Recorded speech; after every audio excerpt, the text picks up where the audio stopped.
नरेश मीणा राजस्थान की राजनीति में लगातार सुर्खियों में रहते हैं। पिछले 2-3 सालों से, मतलब आप कह सकते हैं कि 2023 विधानसभा चुनाव से नरेश मीणा लगातार सुर्खियों में बने हुए हैं। फिर चाहे वो कांग्रेस से बागी होकर छबड़ा का चुनाव लड़ना हो, फिर चाहे वो कांग्रेस से बागी होकर देवली उनियारा का चुनाव लड़ना हो, या फिर बीते दिनों अंता उपचुनाव जहां पर उन्होंने कांग्रेस से टिकट मांगा, टिकट नहीं मिला तो फिर उन्होंने निर्दलीय टाल ठोकी और उन्होंने चुनाव में उनको हार का सामना करना पड़ा। लगातार उनकी ये तीसरी हार थी। हार के बाद फिर उन्होंने अपनी एक भगत सिंह सेना गठित की, जिसके लिए वो पंजाब गए। पंजाब में जहाँ भगत सिंह का पैतृक घर था, वहाँ से उन्होंने अपनी सेना का गठन किया। तो अब और उनकी चुनौती है कि भाई आने वाले समय में वो राजस्थान में एक बड़ी लड़ाई कांग्रेस और बीजेपी को बड़ी चुनौती जो है देते हुए दिख जाएंगे। अब अगले उपचुनाव जो हैं, अगले चुनाव जो हैं वो तो होने 2028 में, और 2028 से पहले इस बात पे चर्चा शुरू हो गई है। उनका कल एक बयान खूब वायरल हो रहा है कि वो कांग्रेस के किसी बड़े नेता को चुनौती देते हुए 2028 में दिख जाएंगे। अब सवाल है कि कौन है वो नेता।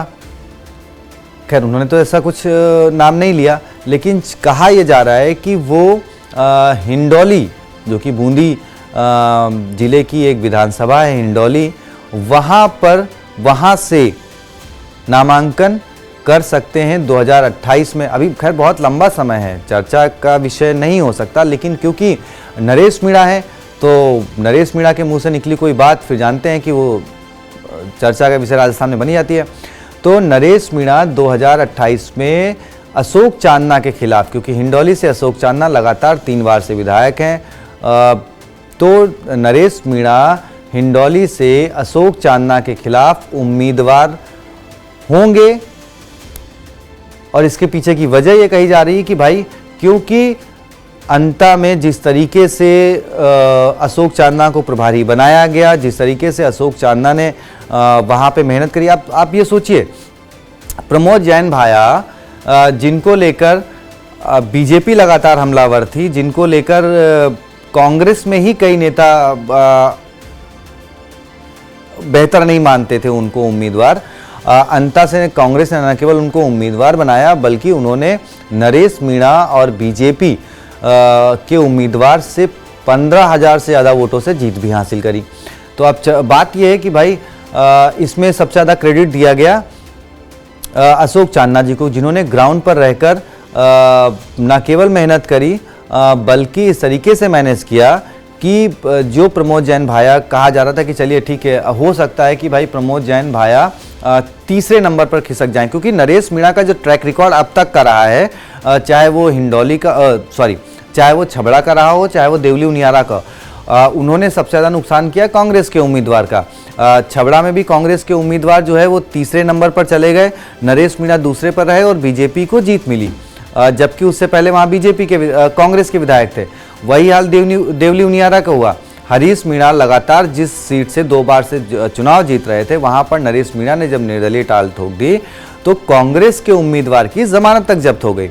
और तो माना जा रहा था कि भाई अंता में अगर नरेश मीणा चुनाव लड़ते हैं और जब उन्होंने दावा कर दिया, ठोक दिया, तो माना जा रहा था कि भाई नरेश मीणा के आने का मतलब है बीजेपी को फायदा और कांग्रेस को नुकसान। लेकिन हुआ इसका ठीक उल्टा।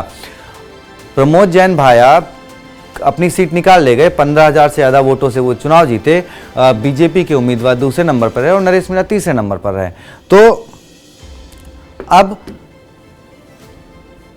इसमें पूरा क्रेडिट किसको गया? अशोक चांदना को।